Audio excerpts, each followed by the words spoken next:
ഇപ്പോൾ ശരിക്കുള്ള മത്സരം കാണണമെന്നുണ്ടെങ്കിൽ തിരുവനന്തപുരത്ത് വട്ടിയൂർക്കാവ് മണ്ഡലത്തിൽ വരണം. വട്ടിയൂർക്കാവ് മണ്ഡലം ഒരുപക്ഷെ ഒരു സമയത്ത് നേമം നിയോജക മണ്ഡലത്തിനും താഴെയായിരുന്നു. നേമമാണ് BJP വലിയ പ്രസ്റ്റീജ് മണ്ഡലമായിട്ട് കാണുന്നത്. പക്ഷെ അതിനും അപ്പുറം ഈ വട്ടിയൂർക്കാവ് മണ്ഡലമാണ് നമ്മൾ കാണേണ്ടത്. 3 സ്ഥാനാർത്ഥികളും ഒന്നിനൊന്ന് മികച്ചവർ. ഇപ്പം നേമം മണ്ഡലത്തിൽ നമുക്ക് സ്ഥാനാർത്ഥികളെ കുറിച്ച് പറഞ്ഞാൽ രാജീവ് ചന്ദ്രശേഖർ, അതായത് കേന്ദ്രത്തിൽ നിന്ന് BJPയുടെ വലിയ സപ്പോർട്ടോടുകൂടി കേന്ദ്ര ഭരണത്തിൻ്റെയും പിൻബലത്തോടുകൂടി തന്നെ രാജീവ് ചന്ദ്രശേഖറിന് വലിയ മുന്നേറ്റം സൃഷ്ടിക്കാൻ കഴിയും. LDFിൽ നിന്നുള്ള CPMലെ ശിവൻകുട്ടി, അദ്ദേഹം മന്ത്രിയായിരുന്നു. മന്ത്രി എന്ന രീതിയിൽ മികച്ച പ്രകടനമൊക്കെ കാഴ്ചവെച്ചു. പക്ഷേ അനാരോഗ്യം ഒക്കെ അദ്ദേഹത്തെ വല്ലാതെ അലട്ടുന്നുണ്ട്. ജയിച്ചു വന്നാലും മണ്ഡലത്തിൽ വളരെ ആക്റ്റീവായിട്ട് ഇറങ്ങി കാര്യങ്ങളൊന്നും ചെയ്യാൻ കഴിയും, അത്തരത്തിലുള്ള ആരോഗ്യ പ്രശ്നങ്ങളുണ്ട് അദ്ദേഹത്തിന്. കോൺഗ്രസിന്റെ സ്ഥാനാർത്ഥി ദുർബലൻ തന്നെയാണ്. അവിടെ അരുവിക്കരയിലെ സ്റ്റീഫനോട് പരാജയപ്പെട്ട ശബരിനാഥാണ് നേമം മണ്ഡലത്തിൽ രാജീവനെയും ശിവൻകുട്ടിയെയും നേരിടുന്നത്. നിലവിൽ തിരുവനന്തപുരം കോർപ്പറേഷനിലെ കവടിയാർ വാർഡിന്റെ കൗൺസിലർ കൂടിയാണ്. ഇതാണ് നേമത്തെ സ്ഥിതിയെങ്കിൽ വട്ടിയൂർക്കാവിലേക്ക് വന്ന് നോക്ക്. ഇനി ഇതിനിടയ്ക്ക് ഞാൻ കഴക്കൂട്ടം മണ്ഡലത്തെക്കുറിച്ച് കൂടി പറയാം. കഴക്കൂട്ടം മണ്ഡലത്തിലെ പ്രധാനപ്പെട്ട പോരാട്ടം നടക്കുന്നത് CPMലെ കടകംപള്ളി സുരേന്ദ്രനും BJPയിലെ V മുരളീധരനും തമ്മിലാണ്. അവിടെയും കോൺഗ്രസ് ഒരു ചാവേറിനെയാണ് കൊണ്ടു നിർത്തിയിരിക്കുന്നത്. ശരത്ചന്ദ്ര പ്രസാദ് 3ാം സ്ഥാനത്തേക്ക് പോകും. 3ാം സ്ഥാനം എന്ന് പറഞ്ഞാൽ അങ്ങേയറ്റം താഴേക്ക് പോകും എന്നുള്ളത് ഉറപ്പാണ്. അവിടെ കടകംപള്ളിയും മുരളീധരനും തമ്മിലുള്ള പൊരിഞ്ഞ പോരാട്ടമാണ് കാണുന്നത്. ഇനി നമ്മൾ വട്ടിയൂർക്കാവിലേക്ക് വന്നാൽ ഇവിടെ മത്സരിക്കുന്നത് സിറ്റിംഗ് MLA ആയ CPMലെ VK പ്രശാന്തും കോൺഗ്രസിൽ നിന്ന് UDFന്റെ സ്ഥാനാർത്ഥിയായിട്ടുള്ള K മുരളീധരനും BJPയുടെ സ്ഥാനാർത്ഥി ശാസ്തമംഗലം വാർഡ് കൗൺസിലർ കൂടിയായിട്ടുള്ള സംസ്ഥാനത്തെ മുൻ പോലീസ് മേധാവിയുമായിട്ടുള്ള ശ്രീലേഖ IPS ആണ്. ഇവിടെ നോക്കുക, ഈ 3 പേരും മികച്ചവർ തന്നെയാണ്. എനിക്ക് തോന്നുന്നു ഇപ്പോൾ വട്ടിയൂർക്കാവ് നിയോജക മണ്ഡലത്തിലുള്ള വോട്ടർമാരെല്ലാം വലിയൊരു ധർമ്മസങ്കടത്തിലാണ്. മൂത്ത പാർട്ടിക്കാർക്കൊക്കെ അവരവരുടെ സ്ഥാനാർത്ഥിയെ അവർ തീർച്ചപ്പെടുത്തും. പക്ഷേ അല്ലാതെ നിൽക്കുന്നവർ, വട്ടിയൂർക്കാവ് എന്ന് പറയുന്ന മണ്ഡലത്തിന്റെ വികസനം, ജനനന്മ, ജനപക്ഷം ഒക്കെ ആഗ്രഹിക്കുന്ന വോട്ടർമാർ, അവര് ഈ 3 പേരിൽ ആർക്ക് വോട്ട് ചെയ്യണം എന്നുള്ള കാര്യത്തിൽ ധർമ്മസങ്കടത്തിൽ തന്നെയാണ്. കാരണം ഈ മുരളീധരൻ 2016 വട്ടിയൂർക്കാവ് മണ്ഡലം MLA ആയിരുന്നു. അദ്ദേഹം മണ്ഡലത്തെ നന്നായി സംരക്ഷിച്ചു, കൈവെള്ളയിൽ കൊണ്ടു നടന്നു. ലീഡർ കരുണാകരന്റെ മകനാണ്, എങ്ങനെ മുമ്പോട്ട് കൊണ്ടുപോകണമെന്നുള്ളത് ആരും പറഞ്ഞു കൊടുക്കേണ്ട കാര്യമില്ല. രാഷ്ട്രീയ തന്ത്രങ്ങളൊക്കെ തന്നെ നന്നായിട്ട് പയറ്റിയിട്ടുള്ള ആളുമാണ്.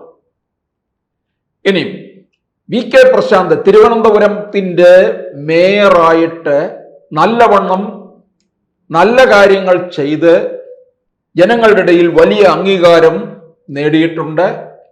മേയർ ബ്രോ എന്ന വിശേഷണവും ഒക്കെ കൊടുത്തു. അങ്ങനെ വട്ടിയൂർക്കാവിലെ മുരളീധരൻ വടകരയിലേക്ക് പോയപ്പോൾ നടന്ന ഉപതെരഞ്ഞെടുപ്പിൽ അവിടെ കൊണ്ടുവന്നു.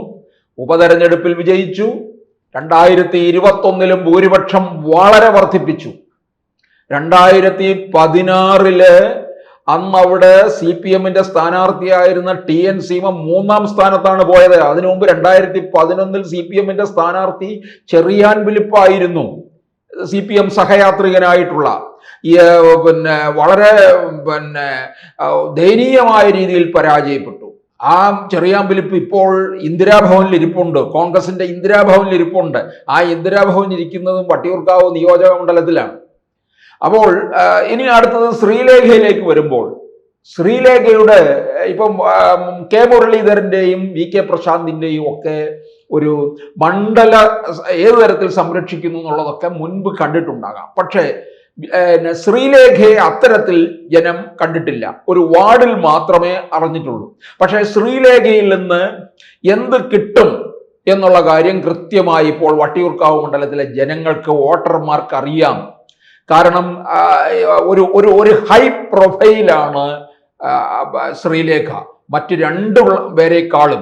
ഇപ്പൊ വി കെ പ്രശാന്ത് ജനങ്ങളുടെ പ്രശ്നങ്ങൾ നേരിട്ട് കേൾക്കുന്നു, അത് പരിഹരിക്കുന്നു, യാതൊരു തരത്തിലുള്ള ജാടയും ഇല്ലാതെ ജനങ്ങളിലേക്ക് ഇറങ്ങിച്ചെല്ലുകയും ചെയ്യുന്നുണ്ട്.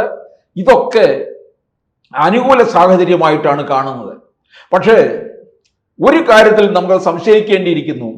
അതിശക്തമായിട്ടുള്ള ഒരു ഭരണവിരുദ്ധ വികാരം കേരളത്തിൽ അലതല്ലുമ്പോൾ പ്രത്യേകിച്ച് തിരുവനന്തപുരത്ത് അത് പ്രകടമാണ്. കാരണം തിരുവനന്തപുരത്തുകാര് തലസ്ഥാന നഗരമാണ്.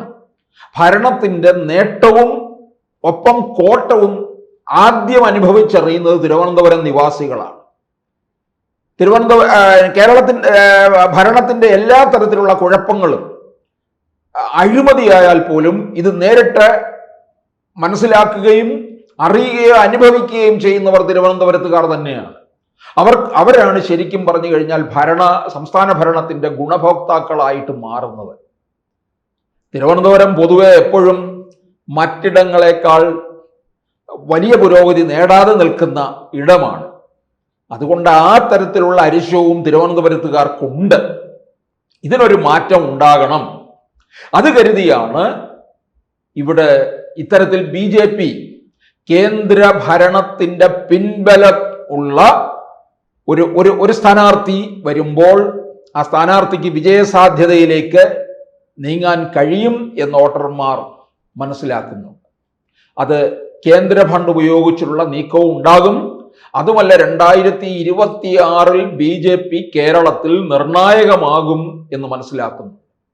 ആ നിർണായകമാകും എന്നുള്ളതിനകത്ത് വട്ടിയൂർക്കാവിനും ഒരു പ്രധാനപ്പെട്ട സ്ഥാനമുണ്ട് എന്ന് ബോധ്യപ്പെടുത്തണം എന്ന് ഇവിടുത്തെ വോട്ടർമാരും ആഗ്രഹിക്കുന്നുണ്ട്. അതുകൊണ്ടാണ് ഞാൻ പറഞ്ഞത്, ഇപ്പൊ ശ്രീലേഖ വിജയിച്ചു വരണം, മറ്റു രണ്ടുപേരും തോൽക്കണം എന്നല്ല പറയുന്നത്.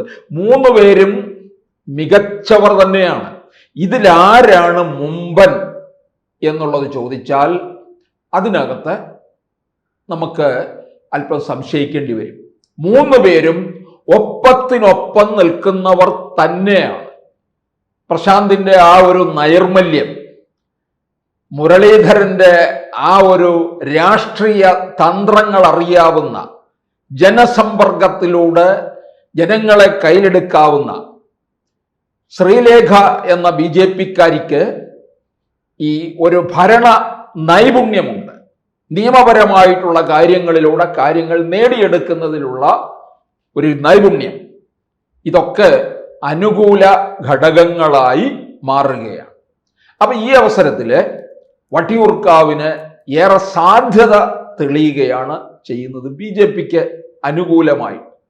അത് ഈ കേരളത്തിലൊരു 10 സീറ്റ് BJP നേടും എന്ന് രാഷ്ട്രീയ നിരീക്ഷകരടക്കം പറയുമ്പോൾ അതിലൊന്ന് വട്ടിയൂർക്കാവായി മാറുകയാണ്.